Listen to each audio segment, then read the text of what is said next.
بسم الله الرحمن الرحيم. إذا وقعت الواقعة ليس لوقعتها كاذبة خافضة رافعة إذا رجت الأرض رجا وبست الجبال بسا فكانت هباء منبثا وكنتم أزواجا ثلاثا فأصحاب الميمنة ما أصحاب الميمنة وأصحاب المشأمة ما أصحاب المشأمة والسابقون السابقون أولئك المقربون في جنات النعيم سلة من الأولين وقليل من الآخرين على سرر موضونة متكئين عليها متقابلين يطوف عليهم ولدان مخلدون بأكواب وعبارق وكأس من معين لا يصدعون عنها ولا ينزفون وفاكهة مما يتخيرون ولحم طير مما يشتهون وحور عين كأمثال اللؤلؤ المكنون جزاء بما كانوا يعملون لا يسمعون فيها لغوا ولا تأثيما إلا قيلا سلاما سلاما وأصحاب اليمين ما أصحاب اليمين في سدر مخضود وطلح منضود وظل ممدود وماء مسكوب وفاكهة كثيرة لا مقطوعة ولا ممنوعة وفرش مرفوعة إنا أنشأناهن إنشاء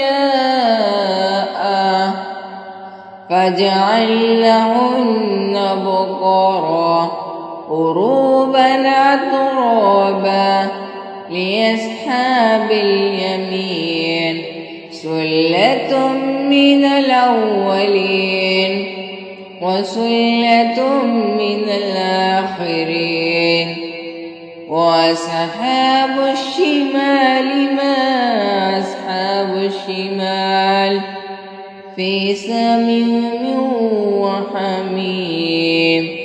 وظل من يحموم لا بارد ولا كريم إنهم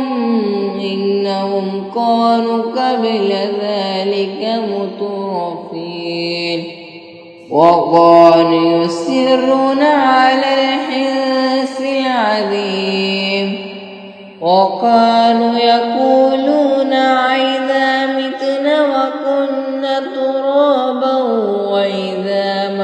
أئنا لمبعوثون أو آباؤنا الأولون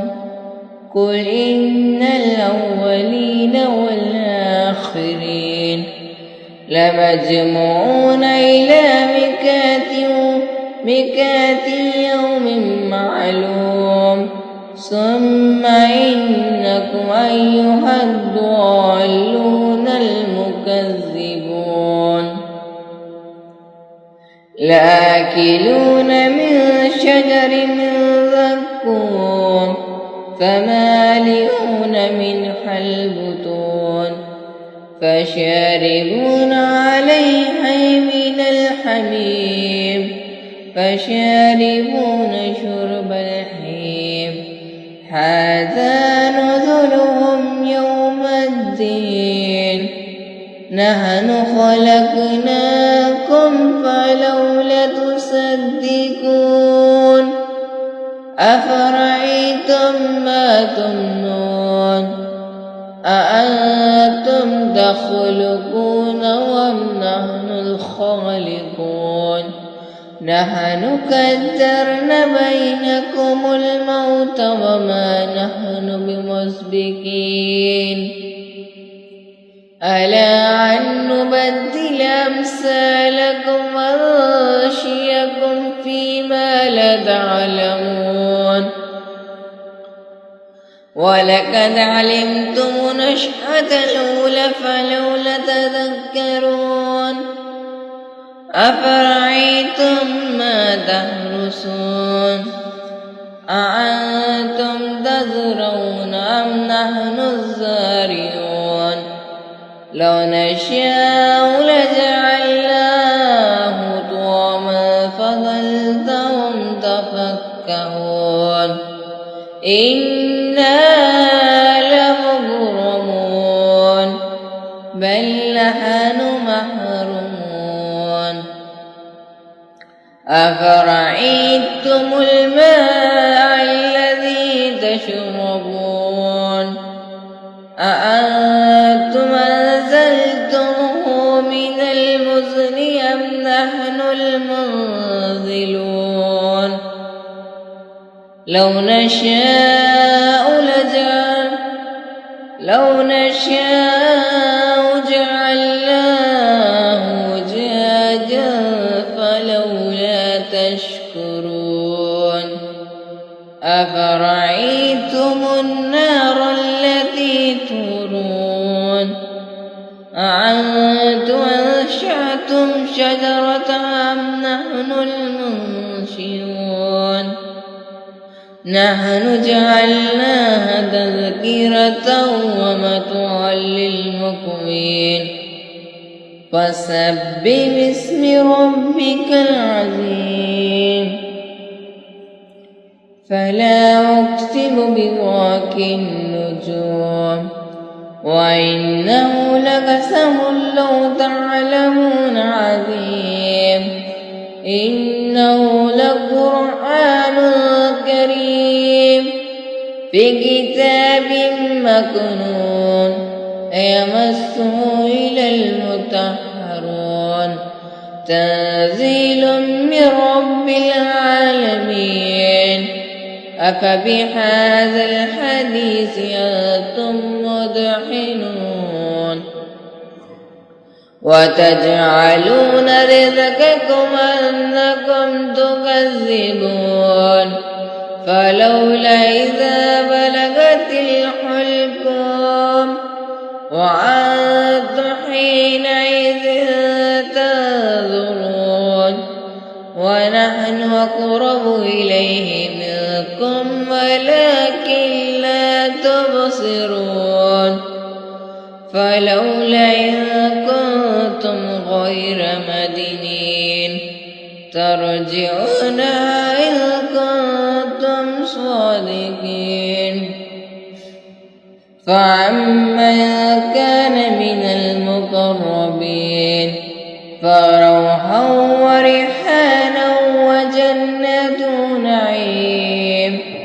وأما إن كان من أصحاب اليمين